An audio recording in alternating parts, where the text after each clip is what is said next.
Cuidado pra não falar o seu nome. Aqui também, ó.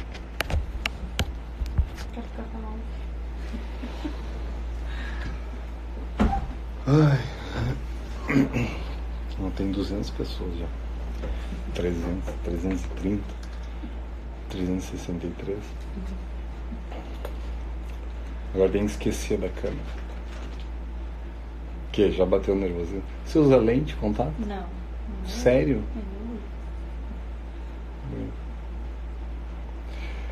Então tá, é porque eu perguntei isso pra você bem no momento que eu ia começar a consulta. Consulta de silicone. Você tem que saber 3 coisinhas. Só 3. Tá? Se quiser saber mais, eu te explico. Mas é basicamente 3. Essas 3 são o acesso, por aonde o cirurgião coloca a prótese. A segunda é o plano, né? Em que altura, em que camada corporal vai ficar essa prótese. E o terceiro é a definição do volume, né? Quanto que a gente vai colocar. Então, primeiramente sobre o acesso. O acesso existe 3 formas, classicamente no Brasil se usa 3 formas de acesso, que é o periareolar, aquele cortezinho em volta da areola, é um corte arciforme, né, em forma de arco, ele pega bem a transição entre a areola e a pele normal, né? É legal, né, fica fica bem inaparente, assim, quando você corta bem na divisão e faz a sutura direitinho, fica bem inaparente. Mas eu acredito que não é a melhor opção, porque tem o problema da perda da sensibilidade do bico do seio.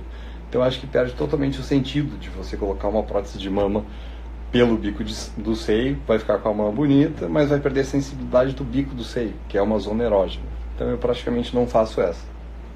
A segunda possibilidade, não se usa muito no Brasil, né? Estamos num país tropical ou subtropical. Acho que é tropical. Eu acho que é tropical, né? Enfim, as pacientes usam muito blusa de manga cavada e aparece a axila, né? A incisão axilar, ela é uma incisão quebrada, ela não pode ser uma solução apenas de continuidade, ela tem que ser quebrada, assim, tipo um bumerangue.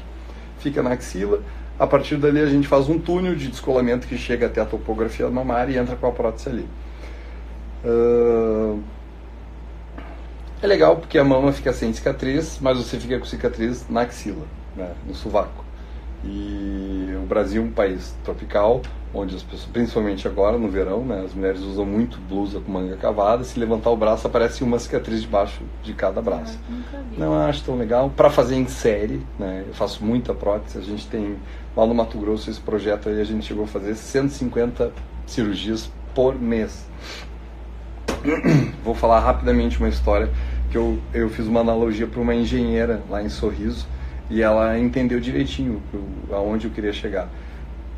Se a prefeitura chegasse para ela e falasse assim, ó, fulana, a gente quer que você desenhe, faça um projeto de 1000 casas, né? Você vai usar no projeto ou não? E ela ficou pensativa, assim. Se você usar, tentar fazer um jardim de inverno, fazer uma coisa diferente, né, você corre o risco de realizar um erro no vento, né, não contar com a possibilidade de vento, de uma goteira, do intempéries, né, e aí tem algum problema na casa. Qual é o grande problema se você desenhar ou não projetar alguma coisa, né, projetar alguma coisa errada num volume de 1000 casas? Responde, neném.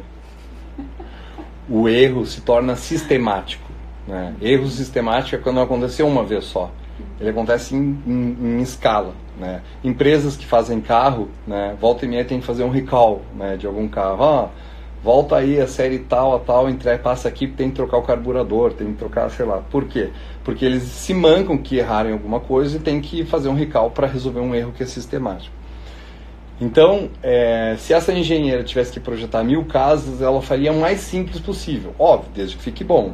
Casa serve para quê? Para morar. Então tem que fazer uma casa simples, sem inventar moda, né? Porque o erro seria sistemático. Agora, se chegar lá um agricultor de Sorriso com seus milhões e fala assim, ó, eu vou fazer uma casa só, quero uma mansão bem bonita e eu vou te dar 10 milhões para você fazer, né? Aí o que ela vai fazer?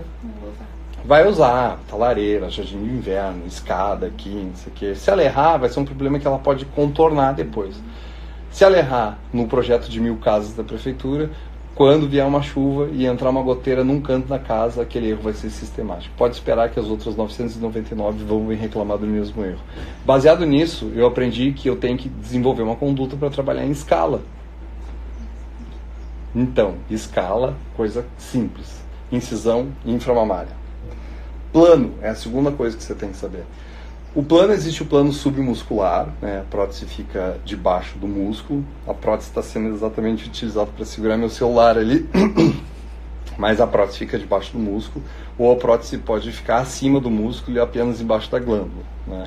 Eu não costumo usar o plano submuscular, né? Geralmente ele dói mais, sangra mais, risco maior de hematoma.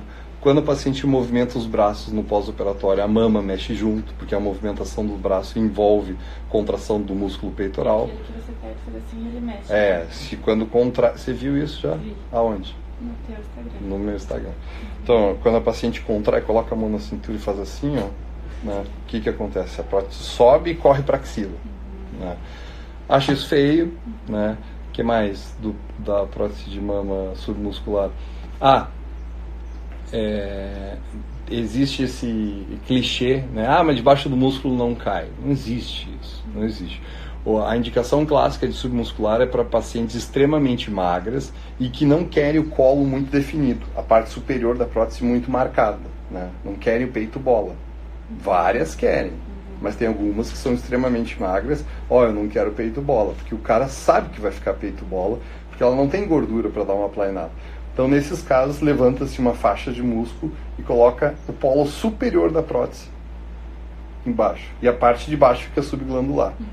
Ou seja, esse envelope superior não tem como prevenir queda. Isso é uma coisa que o paciente sempre tem que ter em mente, é muito importante, vou aproveitar para falar aqui na live. Toda a mama vai cair. Só não vai cair a mama que não existe. É mama. Se você coloca um brinco na orelha, pesa 8 gramas, rasga a orelha, imagina uma mama que pesa 400 vezes mais. Né? Então, nesse ponto, é quando se beneficia da cirurgia as baixinhas, e eu vou te explicar por quê. Tá? Então, nós falamos sobre o acesso, que eu uso inframamário, falamos sobre o plano, que eu uso subglandular, não mexo em músculo, e o terceiro ponto é volume, definição do volume, que a gente define aqui, por isso que você está na consulta. Tá? O volume a gente define de acordo com 5 critérios. Tá? Tem um sexto critério que às vezes eu falo, às vezes não falo, mas ele é um critério psicológico. Tá? Geralmente eu cato a pessoa, assim, às vezes não precisa nem falar nada, mas só pelo olhar, só pelo jeito de brinco aqui, tatuagem, eu já vou mais ou menos sentindo quem é a pessoa. Mas vamos falar sobre os critérios físicos. O primeiro, altura. Tá? Pacientes mais altas merecem próteses maiores, e vice-versa. Pacientes baixinhos, próteses menores. Quem se beneficia nessa história? As baixinhas. Porque o coeficiente de elasticidade de pele é igual tanto em mulheres altas quanto em mulheres pequenas. Mas as baixinhas vão usar prótese com peso menor. E as maiores vão usar prótese com peso maior. A queda da mama, ou pitose mamária, ela ocorre de acordo com o peso da prótese. Ou seja, mulher grande não tem como colocar uma prótese pequena. Mas a mulher pequena pode botar uma prótese pequena. Tá? Então a altura é um dos primeiros critérios na definição do volume mamário. E o que você acha que é o... Peraí, mas eu tô falando. O que é pequeno? 280, 300, tá. Eu acho que é pequeno. 260, se a mulher é bem pequenininha, assim, milhãozinho. Tá. Aí o segundo critério é biotipo, né? Se é gordinha, se é longilínea, que ela é magra, alta, né, com tórax. Se é musculosa, né, porte atlético, né, isso define muito. Né? Inclusive, às vezes, até em alguns pacientes está recomendado emagrecer para atingir o IMC, índice de massa corporal adequado, para você colocar a prótese. Então, falamos sobre altura, biotipo, medida do hemitórax. Medida do hemitórax, a gente faz uma medida, linha média do corpo, tá? Uma linha que divide, não procura, porque você não vai achar, ninguém tem. É uma linha imaginária que divide o corpo ao meio. A gente coloca o zero ali, vem até aqui a linha axilar anterior, que também não está no corpo, né? Uma linha imaginária. E aí a gente chega numa medida, tá? Essa medida aqui, em centímetros, equivale à base de uma prótese. A base de qual prótese? Então, dependendo da medida aqui, a gente já imagina, o cirurgião já imagina que volume vai ser de acordo com a medida da base da prótese. Quarto elemento, quantidade mamária prévia. Quando você coloca uma mama, quando você coloca a prótese, você pode ter um pouquinho de mama, pode não ter nada, pode já ter alguma coisa, nunca ter muito, né? Senão não tem por que colocar.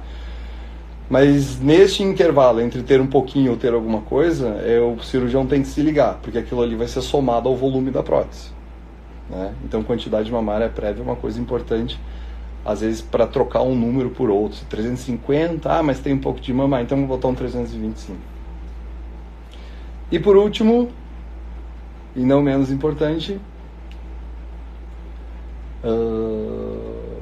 pele, né? Pele, elasticidade de pele. Por isso que a consulta é soberana, né? Essa história de consulta à distância fica um pouco complicado.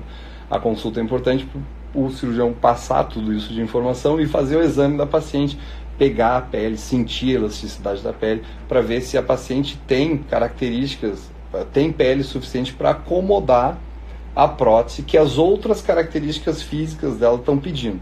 Por exemplo, a paciente é alta, tem o tórax largo, não tem nada de mama, você já está pensando num 400, mas você vai examinar, ela tem pouca pele, né? Então você tem que cuidar, vou botar um 350, um 375, porque pode dar estria, e você não quer estria, nem eu. O que eu ia falar? Tem mais um critério, que é o critério perfil biopsicossocial, né? Que é aquele que eu estava falando, que é um pouco psicológico, assim, e às vezes a gente já vai catando durante a consulta, durante a anamnese, se é mãe, se é solteira, se tem filho, se não tem filho, se é dançarina, se é juíza, né? Então a gente vai sentindo mais ou menos quem é você na sociedade santa catarinense, tá? Aí, enfim, era isso que eu tinha para te explicar.